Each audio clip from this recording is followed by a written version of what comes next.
Once a giant, always a giant. For me, it's only a giant. What's up YouTube, Diggy546. Definitely hit that subscribe button if you're new.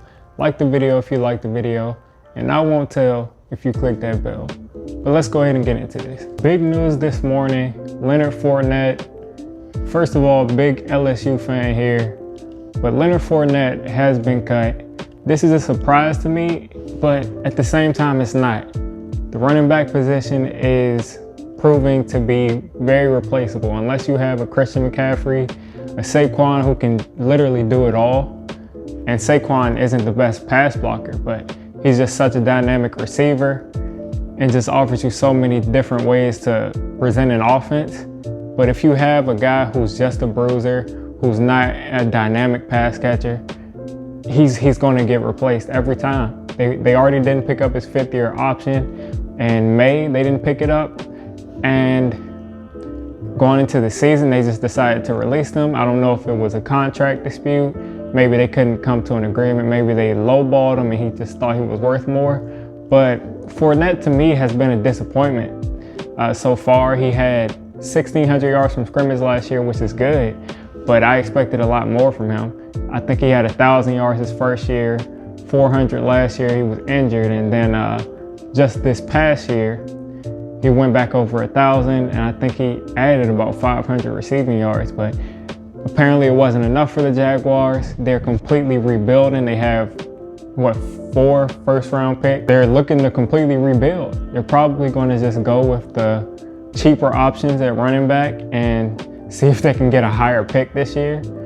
Also, Yannick Ngakoue was traded, and they got a lot less than I thought that they would. And at this point, I really wish the Giants would have traded for him. The Vikings gave up a second-round pick, and I think a third-round pick. I was thinking that the bottom rate was going to be a first-round pick to get Ngakoue. And they ended up getting him for a second-round pick and not much more than that. So that was a really good trade by the Vikings. They replaced Everson Griffin. I think they took back, I don't know if they gave Danielle Hunter a long-term deal. They might have franchise tagged him, but they're able to get somebody to replace Everson Griffin on that other side. So they got someone who I think is better at this point and who's going to have a longer career. And Danielle Hunter is pretty young too. So they're going to have 2 pass rushers. I don't know how that's going to go, but he took a pay cut at least for this year. And they're going to have to pay both of those guys. Surprising moves from the Jaguars. They're completely tearing their roster down. They got rid of Ngakoue. Ngakoue didn't really want to be there, but they did get rid of Ramsey, who also didn't want to be there. But to be honest, they were creating a space where players didn't want to be there anymore. And I think with Fournette, he might not have wanted to come back, but it seems like at this point, once they lost Ramsey and Ngakoue, they were just thinking, let's tear the whole thing down.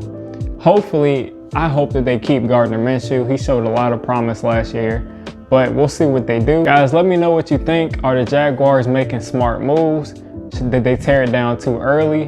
Should they have tried to retool, especially because they have a young, great quarterback? And now, if he does stay for any period of time, by the time that he is reaching his prime, by the time basically you're going to have to pay Gardner Minshew if he ends up being a great quarterback, is when this team is going to be ready to compete. So, interesting moves they made. Type down in the comments what you think. If you're still here, definitely hit that subscribe button. More content coming pretty much on almost a daily basis. So it's Diggy546, and I'm out.